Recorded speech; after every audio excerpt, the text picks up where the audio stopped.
बहुनी तुही माँ भक्ति, हृदय तुही माँ भक्ति, तुम्हारे प्रतिमा गड़ी मंदिरे मंदिरे, वंदे मातरम, वंदे मातरम।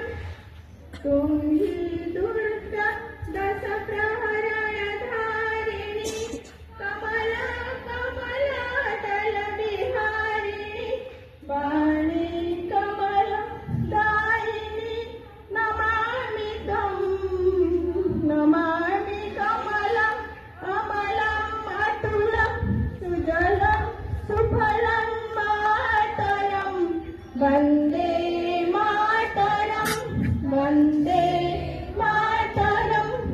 श्यामलं सरलं सुस्मितं भूषितं, धरणिं धरणिं मातरं, वन्दे मातरं, वन्दे मातरम्।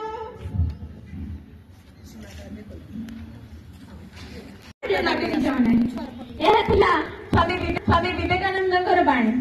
ଯେତେବେଳେ ସଂସାରରେ ଅଜ୍ଞାନ ରୂପକ ଅବାନ୍ଧକାର ଘଟିଯାଏ, ସମାଜ ନାନା କୁସଂସ୍କାରରେ ଭରିଯାଏ, ଲୋକମାନେ ଦିଗଭ୍ରଷ୍ଟ ହୋଇଯାଆନ୍ତି, ସେତେବେଳେ ଯୋଗଜନ୍ମ ମହାପୁରୁଷ ମାନେ ଧରା ଅବତରଣ କରି ନିଜର ମୁଖ ନିଃସୃତ ବାଣୀ ଓ କାର୍ଯ୍ୟ ଆଲୋକ ବର୍ତ୍ତିକା ସ୍ୱରୂପ ସମାଜରୁ ଅଜ୍ଞାନ ରୂପକ ଅନ୍ଧକାରକୁ ଦୂରୀଭୂତ କରିଥାନ୍ତି। ସେପରି ଜଣେ ମହାପୁରୁଷ ଥିଲେ ଆଧ୍ୟାତ୍ମିକ ଜ୍ଞାନ ଗୁରୁ, ମହାନ ଦାର୍ଶନିକ, ସମାଜ ସଂସ୍କାରକ ସ୍ୱାମୀ ବିବେକାନନ୍ଦ।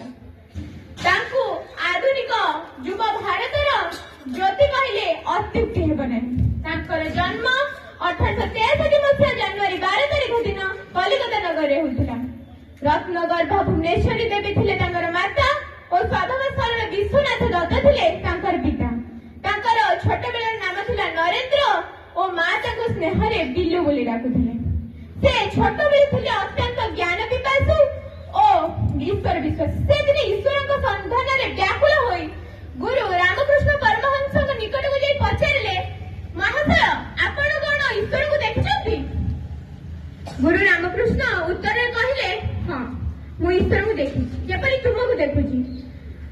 ସେଉଠୁ ଗୁରୁ ରାମକୃଷ୍ଣଙ୍କ ପ୍ରତି ବିବେକାନନ୍ଦଙ୍କ ମନରେ ପୂର୍ଣ୍ଣ ବିଶ୍ୱାସ ଜନ୍ମିଲା। ଯୋଗ୍ୟ ଗୁରୁ ଏବଂ ଯୋଗ୍ୟ ଶିଷ୍ୟଙ୍କର ସଂଯୋଗ ଥିଲା ଦୈବ ନିର୍ଦ୍ଦିଷ୍ଟ। ଏହି ଶୁଭ ମୁହୂର୍ତ୍ତକୁ ସାରା ବିଶ୍ୱର ଲୋକେ ବହୁଦିନରୁ ପ୍ରତୀକ୍ଷିତ ଥିଲେ। ଧନ୍ୟବାଦ।